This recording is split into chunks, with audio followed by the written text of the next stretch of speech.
अस्सलाम वालेकुम नाज़रीन। प्रोग्राम विसाख तना तोरा मेज़बान शाकिर हुसैन शाकिर पाकिस्तान टेलीविज़न मुल्तान दे लाइव स्टूडियो तो हाजिर।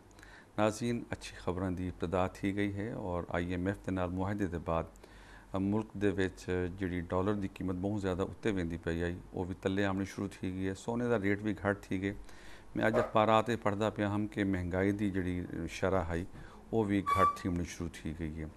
अशिया खुर्दनोश अगरचे महंगियां हैं, लेकिन इहदे बावजूद असां देखते पे हैं कि जी ईद गुजरी है उन ईद के उत्ते जी बुनियादी शैवां हैं टमाटर, वसल, लसन और सब्जियां, खीरे वगैरह वो खासी सस्ती हैं सिवाय अदरक के। मैं समझदा कि आने वाले दिनों के विच अगर सैलाब ना आया तो पाकिस्तान के फसलें भी अच्छियां थी सन। जो वे फसलें अच्छियां थी दिन वल शै भी सस्ती मिलती है और खुदा न खासा सैलाब आ गया तो वल उनके बाद जी सूरत हाल उसी तुहारे सामने हो सी कि पिछले साल भी असां बहुत ज़्यादा सफ़र किया। मुल्क की मैशत ई मुआहदे के बाद कित्था वेंदी पई है, आम आदमी को कित्था रिलीफ मिल सी और हुकूमती तरजीहात क्या होनी चाहिए हैं। जी सनत का पहिया बंद है वो जो वे शुरू थी वैसी दोबारा चालू थी वैसी उनके बाद भी क्या सूरत हाल बनती है। ये सारे अज के मौजूद।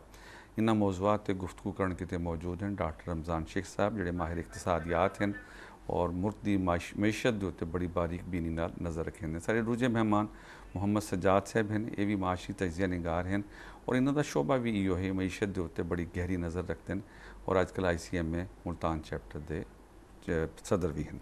डॉक्टर साहब क्या समझते हो कि एक मुआहदा थे जिनके बाद सबको एक इम्कान पैदा थी कि जिन पैसे नहीं मिले, लेकिन इनके बावजूद असें देखते पे कि स्टॉक मार्केट बहुत ज़्यादा उत्ते थी गए और जिन दिहाड़े मुआहदा थे उन तो अगले दिहाड़े स्टॉक मार्केट की पोजीशन आई कि उन्होंने फौरी तौर पर 1 घंटे कितने स्टॉक मार्केट बंद करनी पै गई। डॉलर भी एकदम तले आ गया जोड़ा कि 300 के करीब मिलता ना पिया ही ओपन मार्केट वो हुण जोड़ा इन्वेस्टर है वो मिन्नत करना पे कि 270 272 के गिनो, लेकिन हुण गिनने वाला कोई नहीं। क्या समझते हो क्या थी गए? जी बिल्कुल। IMF जो है उसके साथ पाकिस्तान की एग्रीमेंट की ख़बर की वजह से ही मार्केट में जो है वो बहुत ज़्यादा कॉन्फिडेंस आया है और ज़ाहिर सी बात है कि IMF के साथ मुआहदा होने का मतलब है कि जो बाहर की दुनिया है वो आपके ऊपर ट्रस्ट कर रही है और वो ये समझती है कि आप लोग उनके जो डेट्स हैं वो पे कर देंगे। तो ये चीज़ मार्केट के अंदर जो है एक कॉन्फिडेंस बूस्टर के तौर पर काम करती है। एक्चुअली IMF जो है वो पाकिस्तान की फाइनेंशियल मैनेजमेंट के हवाले से बड़ा इम्पॉर्टेंट रोल प्ले करता रहा है और पाकिस्तान उस पर चाहे अमल करे या ना करे, लेकिन IMF ने हमेशा जब भी कर्ज़ दिया है तो उसके साथ साथ उन्होंने इस चीज़ को भी देखा है, आपको बताया है कि आपने इस कर्ज़ को वापस कैसे करना है। तो वो विद कंडीशनैलिटीज़ जो हैं वो IMF आपको कर्ज़ देता है। तो एक जब IMF कर्ज़ दे देता है तो उससे दुनिया के जितने भी इंटरनेशनल में लैंडर्स होते हैं वो भी आपको कर्ज़ देने के लिए तैयार हो जाते लेकिन हैं। उनके जो असरात हैं डॉक्टर साहब वो बड़े बुरे थे कि आवाम के उत्ते बहुत ज़्यादा बोझ पै वेंदे। सर देखें, उसमें ये है कि इसमें कुछ हमें फिर चेंजेस लाने की ज़रूरत है, क्योंकि IMF साथ ये भी बताता है कि आपको क्या क्या चेंजेस लेके आनी है। वो हम चेंजेस लाने के लिए तैयार नहीं होते हैं। जैसे फॉर एग्जांपल वो आपसे कहेगा कि आप टैक्स जो है ना बेस अपनी बढ़ाएं, तो अगर हम टैक्स बेस नहीं बढ़ाएंगे तो अपनी एक्सपोर्ट्स को कंपेटिटिव नहीं करेंगे, एक्सपोर्ट प्रमोशन पॉलिसीज़ नहीं शुरू करेंगे, तो फिर कैसे हम वो हमारा तो फिर रिलायंस रहेगी ना सजाद फॉरेन। साहब इन्होंने बड़ा अहम इशू चा गिदे कि अगर IMF तो कोई कर्जा देंदे तो वल वो आदे कि टैक्स कलैक्शन जी है ना वो अच्छी थी होनी चाहिए। पाकिस्तान का पाकिस्तान के आवाम का और पाकिस्तान के कमर्शियल इदारों के अलमिया रह गए कि वो कमींदे तो बहुत ज़्यादा पैन, लेकिन वो टैक्स नहीं देना चाहते सिवाय सरकारी मुलाजम दे या वो इदारे जोड़े मतलब जिन्होंने गवर्नमेंट तनख्वाही देंदे पैन। उनके अलावा कोई टैक्स ये क्या सारे दे मतलब असा देते पे कहीं भी आम आदमी ने टैक्स देवन किते दिलचस्पी जाहिर नहीं की थी। क्या वजह है? टैक्स देने के लिए ना दो तरफा है बेसिकली। देने वाला टैक्स जो टैक्स देना वाला है वो ये देखता है कि जी रिटर्न में वो टैक्सेस उसकी फलाह पे अगर लगते हैं या सिस्टम जो है वो इम्प्लीमेंटेशन में स्ट्रॉन्ग है, तो ये दोनों चीज़ों के बाद टैक्स कलेक्शन बेहतर हो जाती है। अनफॉर्चुनेटली पाकिस्तान में जो टैक्स नेट है उसको बढ़ाने के लिए जितनी भी एफ़र्ट हुई हैं वो एफ़र्ट रेजिस्टेंस के बाद अपनी जो है वो बैक ऑफ कर लेती है गवर्नमेंट। इस दफ़ा भी अगर बजट में देखें तो मैं ये समझता हूँ कि 9,200 अरब रुपए का टैक्स कलेक्शन का जो गवर्नमेंट ने टारगेट रखा है, उसमें इस वक्त आप देखिए सबसे ज़्यादा जो अर्न कर रहे हैं, पॉलिसी रेट इस वक्त 22% है। बहुत सारे पाकिस्तानी ऐसे हैं जिन्होंने डिपॉजिट किया हुआ है बैंकों में, और वो बैंकों से बड़ी अच्छी शरह से अपना डिपॉजिट के ऊपर रिटर्न ले रहे हैं और वो कमा रहे हैं इस मुश्किल वक्त में भी। तो अगर सिर्फ सिंपल एक 10% टैक्स भी लग जाता तो 7,300 अरब रुपए की गवर्नमेंट ऑफ पाकिस्तान ने अगले साल जो है वो डेट सर्विस या इंटरेस्ट पेमेंट करनी है। अगर इस पर 10% टैक्स भी लग जाता तो तकरीबन 730 अरब रुपए थे जो रेवेन्यू में गवर्नमेंट ऑफ पाकिस्तान को मिल सकते थे, और इसमें यह था कि वो लोग वैसे भी अच्छा अर्न कर रहे थे। तो लेकिन मतलब है कि जो बंदा अपनी सारी जिंदगी की जमा पूंजी इकट्ठी करके वो बैंक जमा करेंगे तो वो टैक्स जो बहुत ज़्यादा नहीं थी बंदा 10%। देखिए 90% तो फिर भी उनको रिटर्न मिल रहा है, और रिटर्न इस वक्त जो है वो पॉलिसी रेट अगर 22 है तो 20% से ऊपर ही रिटर्न ले रहा है डिपॉजिट वाला। अब कुछ साल पहले अगर देखें तो लेकिन उनके नाल एक ॿिया अलमिया भी तो है ना सजाद साहब कि तुहारी करंसी जो डी वैल्यू थींदी है वो पैसे की कदर भी तो घट वेंदी पई है ना। जी, ये बिल्कुल ठीक है। डीवैल्यूएशन में सिर्फ और सिर्फ यही इम्पोर्टेंट है कि पाकिस्तान अब कुछ महीने पहले तक बांग्लादेश के जो फॉरेन करेंसी रिजर्व थे वो 42 बिलियन डॉलर थे, जो कि 26 बिलियन डॉलर पे आ गए। अब बांग्लादेश ने ये किया कि इंसेंटिव दिया कि जो लोग $1,000 या उससे ज़्यादा $1,000 या 1,000 यूरो थ्रू बैंकिंग चैनल भेजते हैं तो वो उनको बांग्लादेशी करेंसी में इंसेंटिव देते हैं, टैक्स नहीं लगाते बल्कि फर्दर इंसेंटिव देते हैं, जिसकी वजह से उनके 26 बिलियन डॉलर से रिजर्व जो है वो 32 बिलियन डॉलर हो गए हैं। तो गवर्नमेंट ऑफ पाकिस्तान ने भी इस बजट अच्छा रमज़ान साहब वो जी बजट दे विच जी गाल एक करेंदे पिन $3,000 का आख्या उन्होंने जी, लेकिन वो वाल IMF के आखे जो उन्होंने वापस गिनने का फैसला करके दे, क्या यो जी पॉलिसी पाकिस्तान के इंप्लीमेंटेशन नहीं थी सकती? 3,000 क्या सर कह रहे हैं? $3,000 आख्या है कि जो बहरूं आसी तो वो $3,000 घिन के आ सकते उनके नाल कोई पुछ परतीत कहना हो सी ये बजट दे विच। जी जी, जी, और जी। अगर फॉरेन करेंसी से आप कोई यहाँ प्रॉपर्टी भी लेते हैं तो उनके भी टैक्स सर ये तो पाकिस्तान की गवर्नमेंट शुरू से ही इस चीज़ के ऊपर फोकस रही है, क्योंकि हमारे पास फॉरेन एक्सचेंज लाने के लिए जो मेन सोर्स रहा है वो रेमिटेंसीज ही रहा है। अभी भी ये देखें हमारे पास जो है वो $22 बिलियन का रेमिटेंसीज आया है, और तकरीबन हम एक्सपोर्ट से 23 बिलियन के करीब जो है वो हम अर्न कर रहे हैं, तो तकरीबन वो $45 बिलियन बन जाता है। और हमारी इंपोर्ट भी जो अब हुई है पिछले साल वो 45 बिलियन के करीब तकरीबन बराबर ही रहा है। तो गवर्नमेंट इस चीज़ को फोकस करती है कि हम रेमिटेंसेस लेड ग्रोथ, इसे हम कहते हैं रेमिटेंसेस लेड ग्रोथ हाइपोथेसिस है, इकोनॉमिक्स में कहते हैं कि हम रेमिटेंसेस को फोकस करके और जो बाहर से लोग पैसा भेजते हैं उनको हम जो है वो सहूलतें दे के इस चीज़ को प्रमोट करते हैं। इस तरह से करते हैं कि चाहे आप यहाँ पर इन्वेस्टमेंट करें और थ्रू प्रॉपर चैनल अपना जो है पैसा भिजवाएं ताकि मुल्क के पास जो है ना फॉरेन एक्सचेंज रिजर्व जो है वो बढ़ें। क्योंकि इस वक्त जो सिचुएशन है वो आपके सामने है कि तकरीबन हमारे पास 4.06 बिलियन के करीब जो है फॉरेन एक्सचेंज रिजर्व्स हैं, जो कि अभी ये गवर्नमेंट प्लान कर रही है कि हम इसको तकरीबन जो है वो 14 बिलियन तक लेके जाएंगे जुलाई के एंड तक। तो वो जारी सी बात है कि अच्छा ये सजाद साहब ये किवें मुमकिन थी सी जुलाई के एंड जी, इसमें एक तो ये है कि $3 बिलियन जो है वो IMF का आ जाएगा, उसके साथ साथ जो बाकी लैंडिंग इंस्टीट्यूशन हैं जितने भी वो भी एग्रीमेंट इसके साथ ही थ्रू होंगे, प्लस जो फॉरेन रेमिटेंसेस से इनफ्लो आना है ये भी।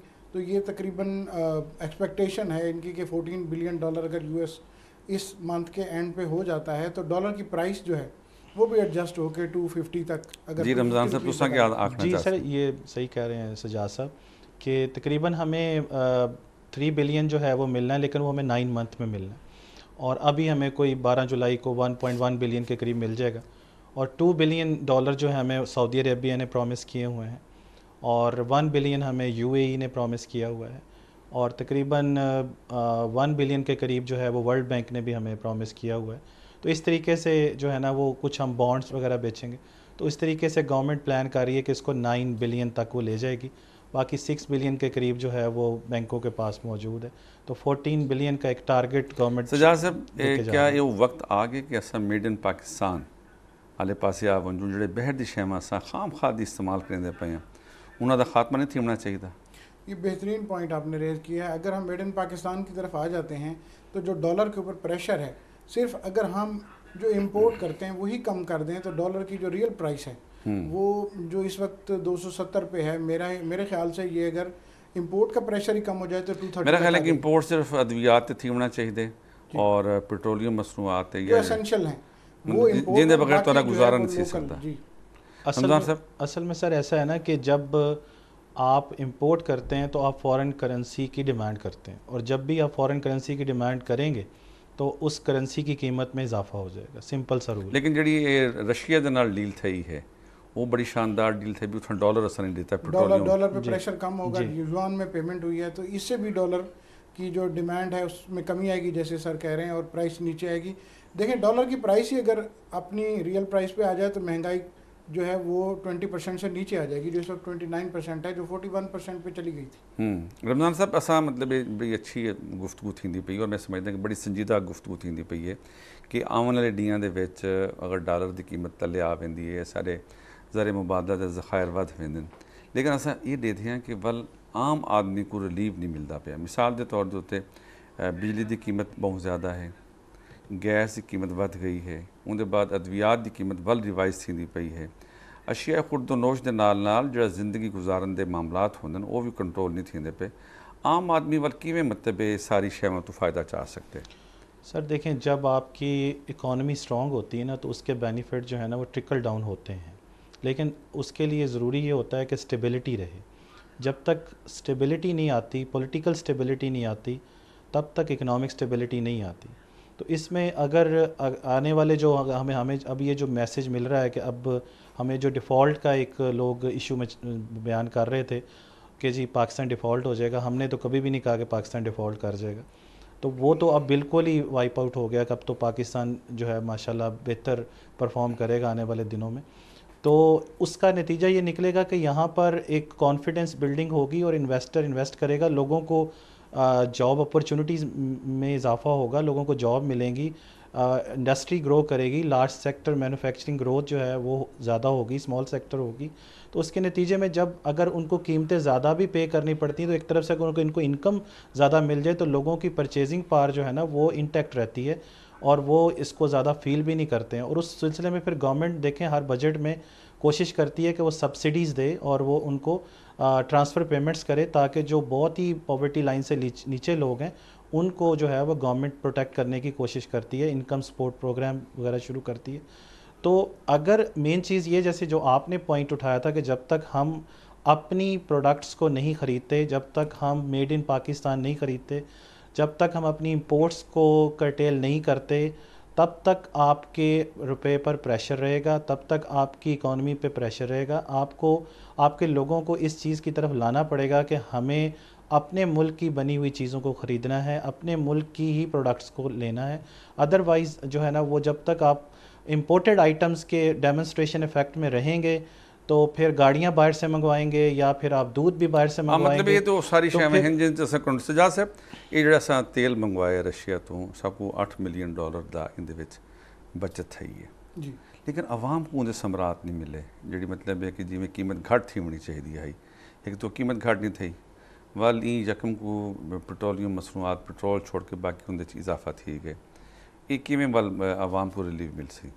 जो कार्गो बेसिकली आए हैं रशिया से उसका इफ़ेक्ट प्राइस में उसके 1 महीने बाद तक आता है। अच्छा, दूसरी बात यह है कि जो मेरा अपनी ज़ाती राय है कि शायद पूरा फ़ायदा आवाम को ना मिल सके, क्योंकि IMF के साथ जब भी कोई कंट्री डील में होता है तो IMF पेट्रोल प्राइस तो दूर की बात है, बिजली की प्राइस, गैस की प्राइस, इवन छोटी से छोटी चीज़ में भी वो मुदाखलत करता है। IMF का आम आवाम के लिए हमेशा महंगाई बढ़ती है IMF पैकेज में, लेकिन कंट्री के लिए थोड़ी सी गुड न्यूज़ ये होती है कि बाकी जितने कंसोर्शियम हैं, बाकी दूसरे लेंडर हैं, world bank, IMF, Asian development bank या फ्रेंच कंसोर्शियम, इनसे बारगेनिंग पोजीशन बेहतर होती है, फॉरेन इन्वेस्टमेंट आने का चांस ज़्यादा होता है। लेकिन IMF का प्रोग्राम जब तक रहेगा महंगाई या रिलीफ बहुत बड़ा आम आवाम को शायद जितना वो मिलना चाहिए नहीं मिलेगा, क्योंकि उसका पोर्शन या परसेंटेज IMF ले जाएगा। इस केस में भी यही है कि पेट्रोलियम लेवी जिसको बोलते हैं वो बढ़ाने की बात कर रहे हैं और शायद हुकूमत एक अच्छा फैसला ये भी है कि पेट्रोलियम ज़खायर जड़े हैं वो भी मतलब हुण प्राइवेट सतह के उत्ते आते पे कि वो भी कर सकते हैं, ताकि ऊँ तो पहले मोनोपली है ना कंपनियां दी ना कि ओवर मोनोपली है, लेकिन ये भी एक अच्छा इकदाम है। डॉक्टर रमज़ान साहब ये दसे सो कि इंपोर्ट की गाल थी पी तुम आखते पे कि जड़ा खीर है या पानी है या कपड़े हैं शूज़ हैं, मतलब ये वो शैवां हैं जिहड़ियां असां सारे कोल एक बड़ा बेहतरीन नैटवर्क है पाकिस्तान दे विच, ये लोगों की मैंटेलिटी अस किवें चेंज कर सकते हैं? सर लोगों की मैंटेलिटी चेंज करने के लिए ज़ाहिर सी बात है कि उनको हमें फैमिली लेवल से शुरू करना पड़ेगा। उनकी जो पेरेंट्स हैं वो उनको समझाना पड़ेगा, उनको बताना पड़ेगा कि अपने बच्चों को इस चीज़ के लिए तैयार करें कि वो पाकिस्तान की बनी हुई चीज़ें ख़रीदें। क्योंकि जब तक वो उनको ये शो करेंगे कि इम्पोर्टेड गुड्स ज़्यादा बेहतर हैं, पाकिस्तान से बेहतर दूसरे ममालिक हैं, तो फिर उनकी टेंडेंसी उसी तरफ रहेगी। और इसमें फिर आगे एजुकेशनल इंस्टीट्यूट्स का भी रोल मौजूद है, उसमें टीचर्स अपना रोल प्ले करें और उसमें लेके आएँ, उनको बताएं कि पाकिस्तान को अगर तरक्की करनी है तो ना सिर्फ हमें मेहनत करनी होगी, काम करना होगा, बल्कि पाकिस्तान डॉक्टर की साहब बनी एक हुई घर चीज़ें दे लेनी विच पड़ेगी। 4 अफराद हैं और 6 गड्डियां हैं और 6 दी 6 गैर मुल्की गड्डियां हैं, ये जी रवश है ये सब मिन हैसल कौम बड़ा मतलब बहुत ज़्यादा डिक्लाइन है और वल वो असरात अगली औलाद ही होंगे वही वल पाकिस्तानी शैवां या पाकिस्तानी गड्डियां इस्तेमाल ने एक बहुत बड़ा ज़रा मुबादला सारा है, वो ऐसी शैवां जो खर्च होता है जिनकी ज़रूरत कोई नहीं। सर ये हमारा मसला नहीं है, ये तमाम जो लेस डेवलप कंट्रीज़ होती हैं ना उनके अंदर ये इशू होता है कि वहाँ के जो लोग होते हैं उनके अंदर एक प्रॉब्लम होता है कि वो दूसरे अमीर लोगों की तरह दिखना चाहते हैं। इसको हम डेमोन्स्ट्रेशन इफ़ेक्ट कहते हैं, यानी दिखावा करना चाहते हैं कि हम भी आपके जैसे ही हैं, हम भी आप जैसे ही कपड़े पहनते हैं, आप जैसे ही खाते हैं, आप जैसी ही गाड़ियाँ इस्तेमाल करते हैं और आप जैसा ही हमारा लिविंग स्टैंडर्ड है। और वो इस चक्कर में आके हम अपने एक्सपेंडिचर्स को बढ़ा लेते हैं और इंपोर्टेड आइटम्स की तरफ ज़्यादा जाते हैं। तो ये जो लेकिन ये सारे लोग नहीं करते, ज़ाहिर सी बात है कि एक बहुत बड़ी तादाद है। जी बिल्कुल, जो कि अशराफिया है वही कर सकती है ये काम, जो गरीब लोग हैं वो तो नहीं कर सकते। सजाद साहब ये दसे सो कि जेड़े वेले जेड़ा ये टारगेटेड गाल करेंदे पे निशानदही करेंदे पे कि लोगों की ये फितरत है कि वो जेड़े घट आमदियां ले या जेड़ा मतलब तले तो उत्ते आन मतलब उन्होंने ख्वाहिशात आ वेंदन, ये जी रविश है ये असां किवें ख़त्म कर सकते हैं? कोई तालीमी इदारे या कोई यो जो मतलब एक सैशंस थी कि लोगों को दसाया वजे कि मिन हैसल कौम असां कित्थां खड़ोते हैं और सारी क्या जिम्मेदारी बनती, हर शे हुकूमत की जिम्मेदारी तो नहीं बनती। जी बिल्कुल, मीडिया का बड़ा रोल है, ये अवेयरनेस सेशंस मीडिया क्योंकि हर घर में मौजूद है और इलेक्ट्रॉनिक प्रिंट और सोशल मीडिया के अलावा जो इंस्टीट्यूशन है उनको भी स्टेप लेना चाहिए, लोगों को अवेयरनेस क्रिएट करनी चाहिए। गवर्नमेंट को अपनी लोकल इंडस्ट्री को प्रोटेक्ट करने के लिए अगर थोड़ी बहुत सैंक्शन भी लगानी पड़े तो इनिशियल फेजेस में कोई हर्ज नहीं है, सो दैट कि लोकल इंडस्ट्री जो है वो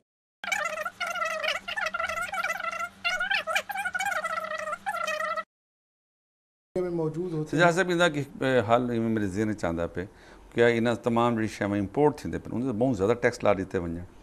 नहीं सर, उसमें अगर आप मुझे इजाज़त दें तो जी डॉक्टर उसमें ये है कि हम लोग इस तरह से टैक्स या टैरिफ जो है वो दूसरे कंट्री की कमोडिटीज़ पर लगा नहीं सकते। अच्छा, उसकी वजह यह है कि हम लोग WTO के मेंबर हैं, वर्ल्ड ट्रेड ऑर्गेनाइजेशन के, और वर्ल्ड ट्रेड ऑर्गेनाइजेशन ये कहती है कि आपने ट्रेड रिस्ट्रिक्शंस कम करनी है और आहिस्ता आहिस्ता ख़त्म कर देनी है।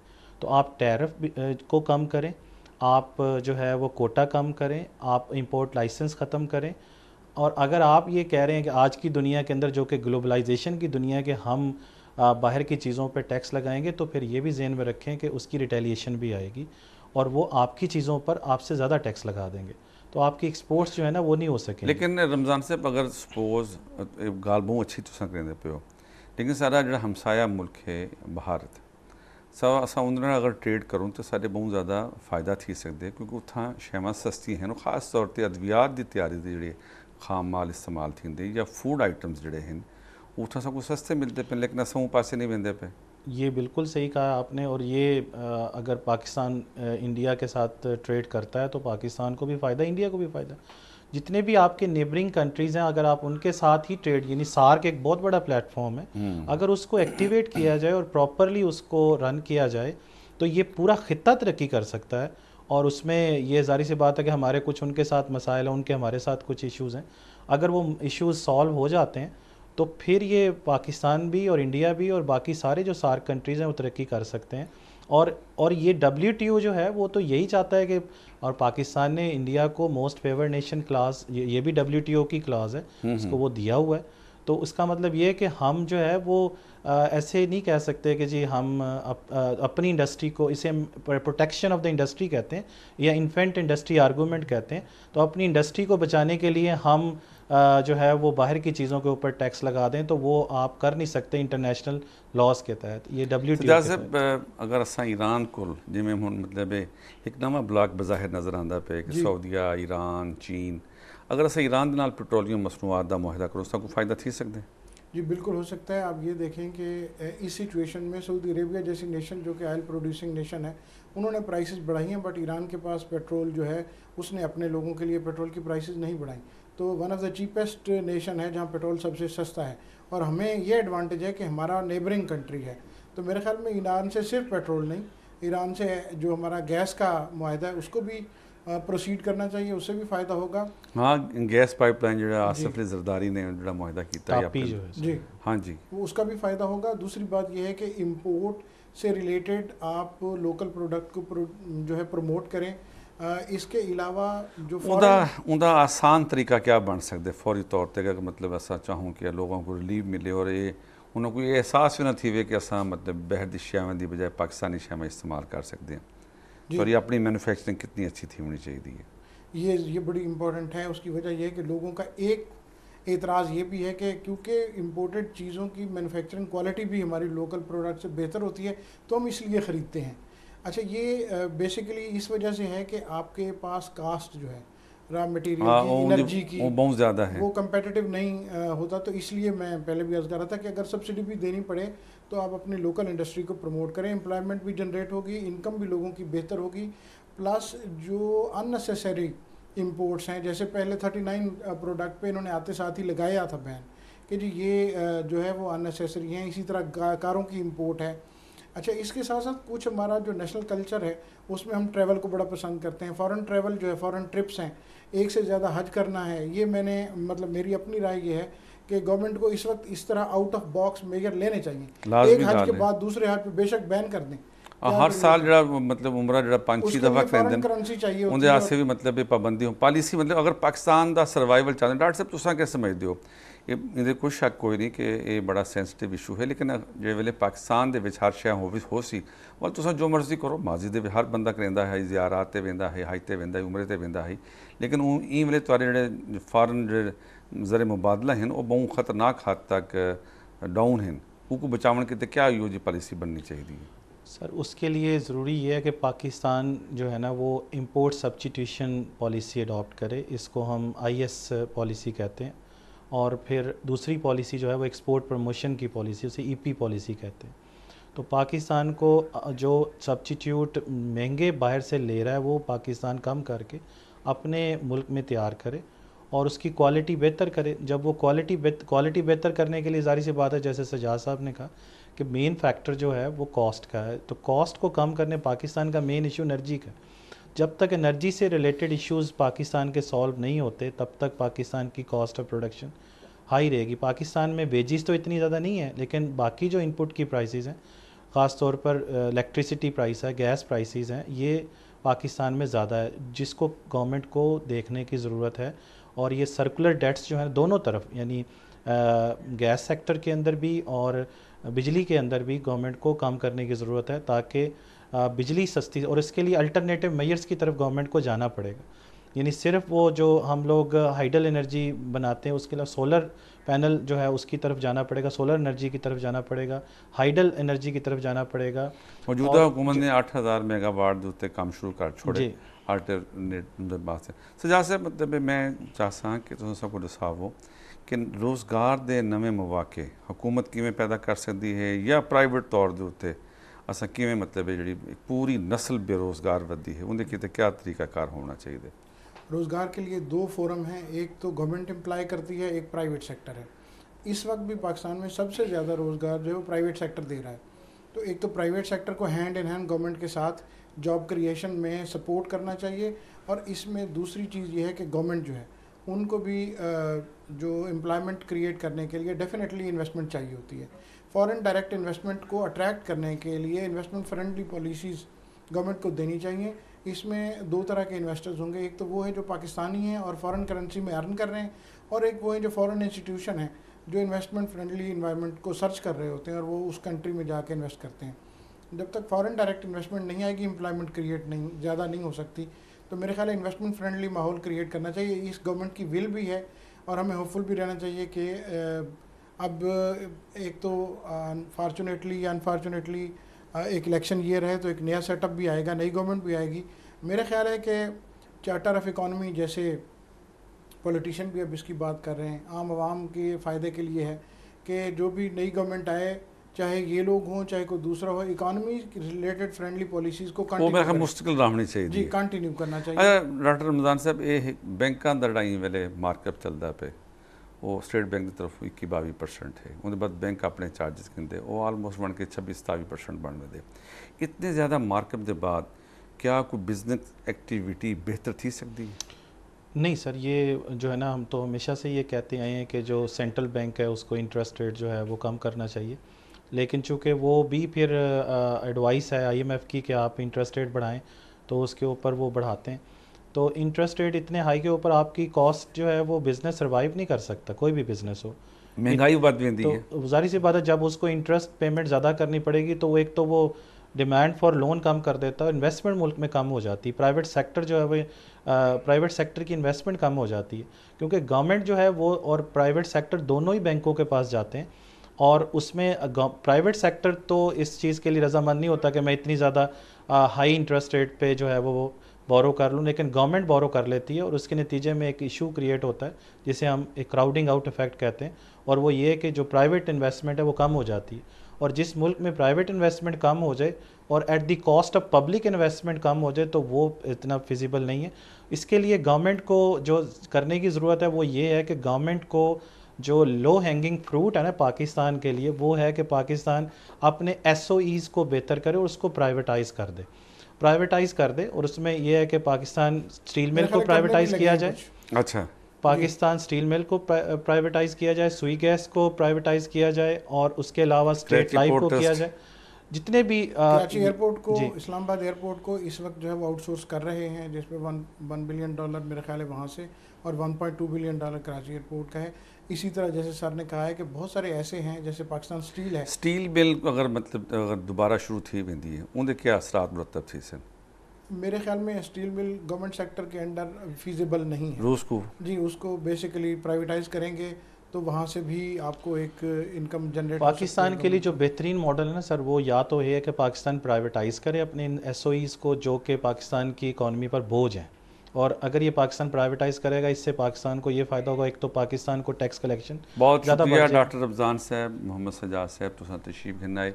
एक ऐसा प्रोग्राम बड़ा खुशकुन प्रोग्राम उम्मीदां दे नाल भरिया होया, और मैं समझदा कि आने वाले दिनां दे विच बहुत सारी अच्छी खबरां हैं। उनकी वजह यह है कि मौजूदा हुकूमत ने बहुत सारे ऐसे इकदाम कीते जिंदे बाद इंशाअल्लाह मुल्क दे विच मज़ीद बेहतरी आसी, महंगाई घट थी सी और रुपए की कदर च इजाफा भी थी सी। इहदे नाल साडे अज दे प्रोग्राम का वेला मुक्तब है।